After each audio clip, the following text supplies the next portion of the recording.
மக்களை நம்ம வீடியோக்குள்ளே வந்துட்டீங்க. நம்ம வீடியோ என்டர்டெயின்மெண்ட்டாக இருக்கும் பாருங்கள். தொடர்ந்து நானும் என் தம்பியை சேர்ந்து ஒரு சேலஞ்ச் பண்ணியிருக்கோம். அந்த சேலஞ்சில் அவன் ஜெயிச்சிட்டான்னா அவனுக்கு நான் 100 ரூபா தரப்போகிறேன்.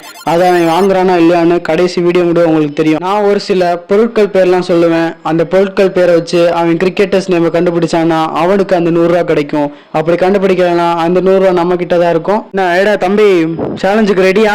அண்ணங்கார நான் ரெடிடா.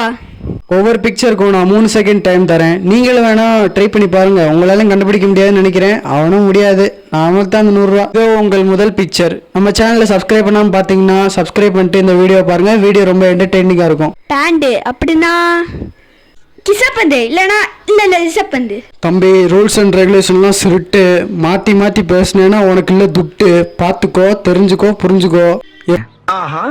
எப்படியோ பைபிள கண்டுபிடிச்சிருச்சு. அடுத்த படம். வாயை மூடிட்டு அடுத்த படத்தை போடுறா. கொழுப்பு கூடிருச்சு. அடுத்த படத்தை எப்படி கண்டுபிடிக்கிறேன்னு பார்ப்போம். அடுத்த படம் சேவல். இந்த சேவலை பார்த்து நமக்கு முதல் ஞாபகம் வருது முருகர். முருகர் உங்களுக்கு பிடிக்குன்னா நம்ம வீடியோ லைக் பண்ணுங்க. இந்த வீடியோக்கு நான் 1K லைக் டார்கெட்டா வச்சிருக்கேன். பார்ப்போம் எவ்வளோ லைக் வருதுன்னு. கண்டுபிடுறா பார்ப்போம் இந்த படத்தை. இது தெரியாத எனக்கு. பதில சொல்றா. கோய் டென்டி காக். கடைசி படம். இது ரொம்ப டஃப்பாக இருக்கும். உங்களாலையும் கண்டுபிடிக்க முடியாது, இந்த கொம்பனாலையும் கண்டுபிடிக்க முடியாது. பார்க்கலாமா? என்னடா அம்புடுறாங்க? என்னடா பிக்சர் எடுத்து வச்சிருக்க? கிரிக்கெட்டுக்கும் அம்புக்கு என்னடா சம்மந்தம்?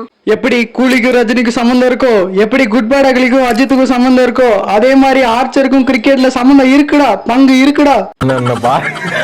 என்னென்ன சொல்றோம் பாருங்க. கம்பி கட்டுற கதையெல்லாம் எடுத்து போடுறாங்க. எமோஷனலா பேசாத. சரி, எனக்கு இது தெரியல, பதில சொல்லி விடு. அதுக்கான பதில் ஜோஃப்ரா ஆர்ச்சர். சரி, நான் அந்த 100 ரூபாய் நான் எடுத்துக்கிறேன். வட்டாமமே. டேய், நான் தான்டா ஜெயிச்சேன். எனக்கு தான்டா 100 ரூபா. மக்களே, நீங்களே கமெண்ட்ல சொல்லுங்க யாரு ஜெயிச்சான்னு. பாருங்க, ஏமாத்திட்டு போறான். டேய்.